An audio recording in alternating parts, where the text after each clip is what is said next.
আমি এটাকে কমপ্লিট করছি। আর এই দেখো এইখানে সুতোটা শেষ হয়েছিল, আবার আমি এখান দিয়ে ওঠাচ্ছি। আর একটা কথা বলে দিই, এটা সবসময়, এটা যেমন দেখো, এটা এই যে সুতোটা এটা নিচের দিক দিয়ে গেছে, এর পরেরটা আবার ওটা উপর দিক দিয়ে গেছে, এরপরেরটা নিচের দিক দিয়ে যাবে, তারপরেরটা আবার উপর দিক দিয়ে যাবে।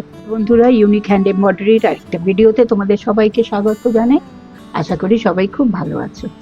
তো আজকে আমি নিয়ে এসেছি উলেন শলের মধ্যে গুজরাটি স্টিচ কিভাবে বানাবো সেটা। এই দেখো এইভাবে আমি বানাচ্ছি। এই এইটা কালার কম্বিনেশন, আশা করি তোমরা বুঝতে পারছো। তো চলো আরেকটাকে বানাই, তাহলে তোমাদের দেখতে পাবে। আর এইখানে একটা ছোট ছোট করে এই যে দেখো ছোট ছোট করে কাঁচ বসিয়েছি। আর এটা কিভাবে তৈরি করছি সেটা তোমাদের সঙ্গে আজকে শেয়ার করব।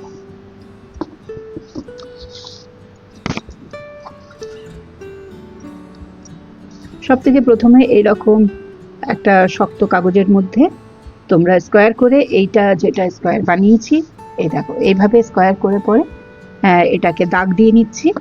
আর যেহেতু এটা আমার করা আছে সেই জন্য আর দেখাচ্ছি না। এই দেখো এইগুলোকে এবার ছোট ছোট এইভাবে করে আমি এটাকে কমপ্লিট করে নেব।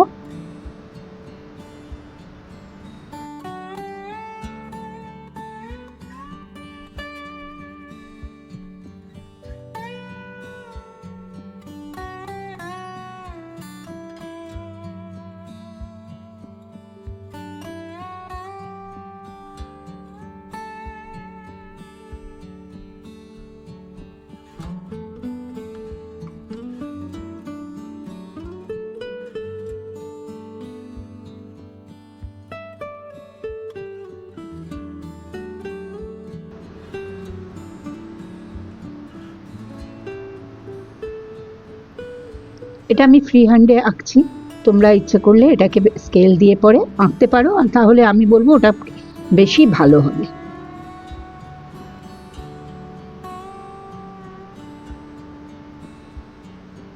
এই যে এইভাবে এটা একটু 19-20 যেটা হয়েছে সেটা সেলাইয়ের সময় মেকআপ করা যাবে। এইভাবে আরেকটা স্কোয়ার করে নিলাম, এইভাবে করে নিলাম। তো চলো এবার এইটাকে কিভাবে করছি সেটা প্রথমে দেখাই তোমাদের। আচ্ছা, আরেকটা কথা বলে দিই, তোমরা বাজারে দেখবে এটা সাধারণত অ্যাঙ্কার কিংবা অন্য টাইপের সুতির সুতো দিয়ে তৈরি করে, কিন্তু আমি এটাকে এই যে এই রিলটা দেখতে পাচ্ছ, এই যে শিফনের যে রিলগুলো, সিল্কের সুতো রিলগুলো পাওয়া যায়, এটা দিয়ে তৈরি করছি। আর এটাতে আমি নিয়ে নিয়েছি 4টে। এই যে, তো চলো এবার শুরু করা যাক।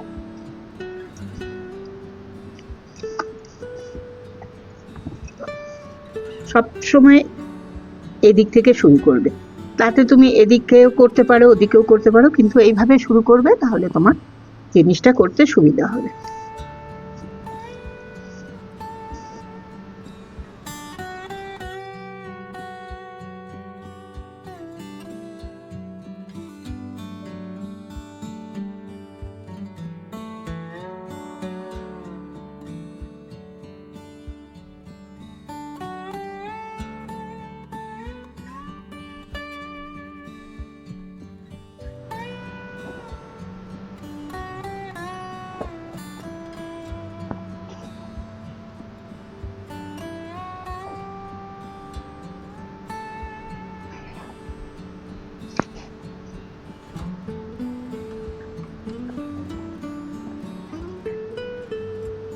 আরেকটা কথা বলে দিই, এটা সবসময়, এটা যেমন দেখো, এটা এই যে সুতোটা এটা নিচের দিক দিয়ে গেছে, এর পরেরটা আবার ওটা উপর দিক দিয়ে গেছে, এর পরেরটা নিচের দিক দিয়ে যাবে, তারপরেরটা আবার উপর দিক দিয়ে যাবে। তো যেমন এই যে লম্বা এই সুতোটা আসছে, এটা নিচের দিক দিয়ে গেছে, এরপরেরটা উপর দিক দিয়ে যাবে, তারপরেরটা নিচের দিক দিয়ে, এটা উপর দিক। তো এই জিনিসটা সবসময় তোমরা মাথায় রাখবে, তাহলে কখনোই ভুল হবে না। আর আমার ভিডিওটা স্কিপ না করে কন্টিনিউ দেখতে থাকো। আর যেখানটা বুঝতে অসুবিধা হবে বারবার দেখবে ওইটুকু জায়গা, আর পজ করে দেখবে, তাহলে খুব সহজেই তোমরা বুঝতে পারবে।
এই দেখো এইখানে সুতোটা শেষ হয়েছিল, আবার আমি এখান দিয়ে ওঠাচ্ছি।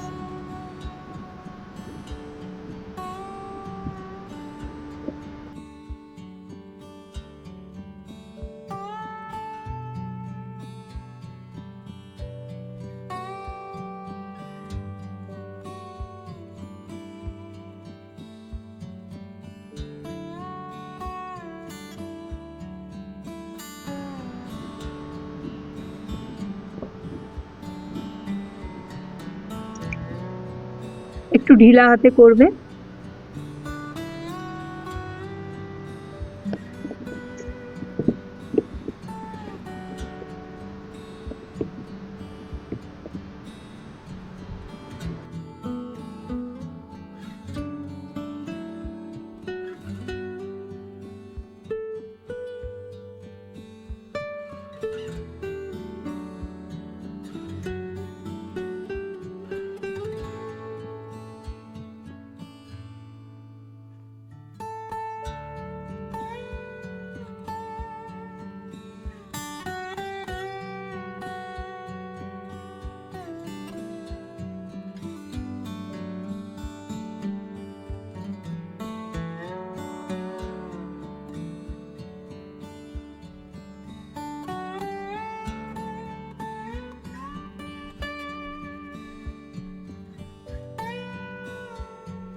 এটা পুরোটাই বোনা মতন হয়ে যায়, জান।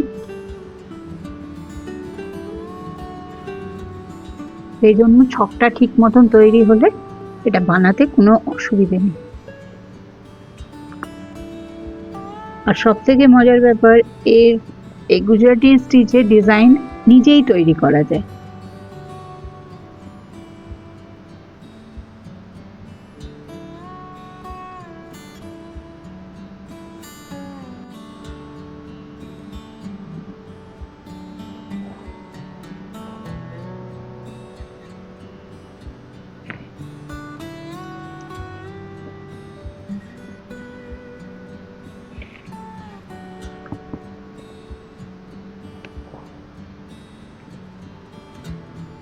তো বন্ধুরা, তোমরা দেখতে পাচ্ছ কিভাবে আমি এটাকে কমপ্লিট করছি। আর আজকের ভিডিওটা যদি তোমাদের ভালো লেগে থাকে তো অবশ্যই একটা লাইক করো, আর কমেন্ট নিশ্চয়ই করবে, তোমাদের কমেন্ট আমার জন্য ভীষণ মহত্বপূর্ণ, আমাকে অনেক প্রেরণা দেয়। কেমন? আর নতুন কি ধরনের সেলাই তোমরা দেখতে চাও সেটাকেও কমেন্ট করে জানিও নিশ্চয়। যারা আমার চ্যানেলে আজকে নতুন, চ্যানেলটাকে সাবস্ক্রাইব করে পাশে থাকা বেল আইকনটা প্রেস করে দেবে, যাতে আমি যখনই নতুন কোনো ভিডিও আপলোড করব তার নোটিফিকেশন অবশ্যই তোমাদের কাছে পৌঁছে যাবে।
এই দেখো বন্ধুরা, এইভাবে এটাকে আমি পুরো কমপ্লিট করে নিলাম। তো আশা করি তোমাদের ভালো লেগে থাকবে। আজকের ভিডিওটা তাহলে এখানেই শেষ করছি। দেখা হচ্ছে আগামী আরেকটা ভিডিওতে। ততক্ষণ সবাই খুব ভালো থেকো, সুস্থ থেকো, আনন্দে থেকো। তো দেখা হচ্ছে আগামী একটা নতুন ভিডিও।